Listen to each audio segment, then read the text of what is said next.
তো গাইস ইরফানের বাইক থেকে দুইজন নামাই দিচ্ছে, নামতেছে না, ঠিক আছে? কি 5 লাখ টাকা দিয়ে কিনবি? গাড়িটা নাকি ওর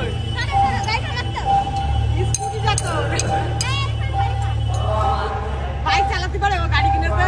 এখান থেকে রোডে উঠতে পারবে না, মাঠের মধ্যে।